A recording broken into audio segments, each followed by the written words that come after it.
Hello everybody, I'm Chuck. And I'm Simon.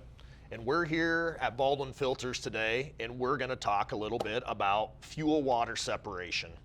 To start this conversation, what we're going to do is Simon is going to go through some of these filters, and I'll go through a few, and we're going to talk about the different types of products that we offer to do your fuel-water separation jobs. So, Simon, starting on the left, what we got here is just your standard fuel-water separator with a drain. So, depending on your application, depending on what's required, you could have multiple different filters that look different all across the board. In the middle here we have a fuel water separator with a sensor port, so it also has a drain and a place for a water and fuel sensor. And then we have a water with an open end and a bowl that does not come with a filter. What we sell you is a filter and the gaskets and O-rings to reseal this up when you change the filter. So real quick, on this particular product, it comes with an O-ring and a gasket. What's important about that? Why do we send those in these products? Because you'll want to replace those when you change the filter to ensure that you don't have any leaks. So that product, the bowl comes with your piece of equipment. You're going to unscrew the bowl, put on your new O-ring, put it back on, and away you go. Reinstall that when you change the filter, yep. So over here, I'll tell you a little bit about a couple others. Right here, we have just a standard fuel water separator. If you see, there's no drain. So this would typically be on an application where there wouldn't be a lot of moisture in the system, so there's no drain. Then we come to a plastic filter here that you see it has a sensor port sensor and it has a drain. So it's just a little different configuration, but it's similar to what you see over here. And last but not least, you have a sensor port. So this is going to detect water in the system and give feedback to your piece of equipment, and it has a drain. All of these are fairly common in our product line for fuel water separation.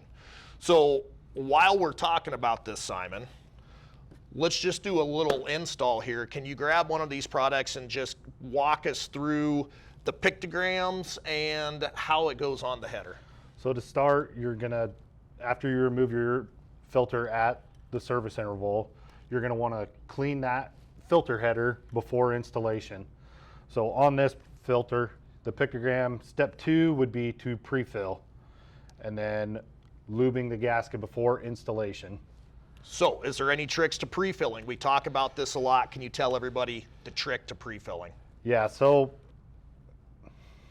the main thing to pay attention to is you want to keep the fuel from the center of the element. So you want to try and pre-fill on these holes in the base plate and around the outside of the filter itself. So some applications come with a pre-filled plug, some don't. The main thing is to keep contaminated wet fuel from the clean side of the filter. And so some of our classic products, you would say, these products, this BF1259 has been out in the world for a while. You do not see a center plug.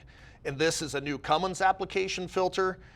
This is much easier. We put new fuel in the outside, and when you get ready to install it on your piece of equipment, you just pull out the plug, lube up your gaskets, and away you go. So that's kind of the difference between this, but can you continue on with your demonstration here? So after you've pre-filled the filter and you've lubed the gaskets, this particular filter, the BF1259, comes with a center post gasket that you will want to install on the header. So you're going to want to make sure the old one is off of there before you install this new one. So go ahead and install the new center post seal.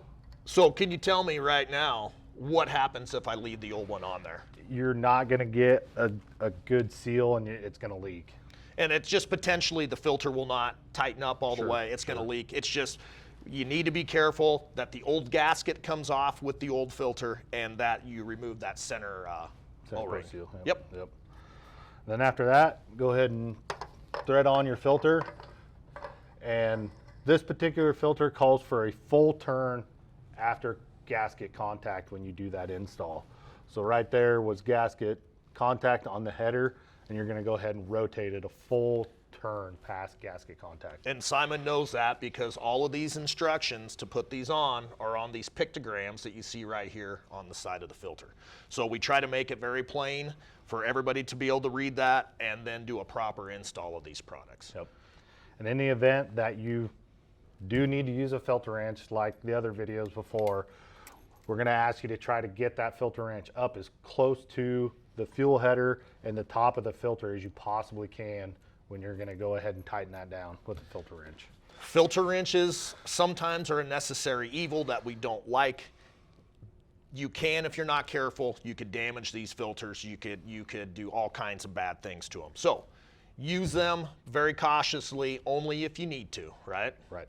Is there anything else that we need to tell the folks about here? After the installation is done, you've got it tight, start the piece of equipment, check for leaks, make sure you don't have anything dripping down the side of that filter. So let's just talk on the rare occasion. What would happen if I do have a leak or I have some kind of problem? So let's just say it got dropped in shipping and I have a little leak or something. What would I need to do?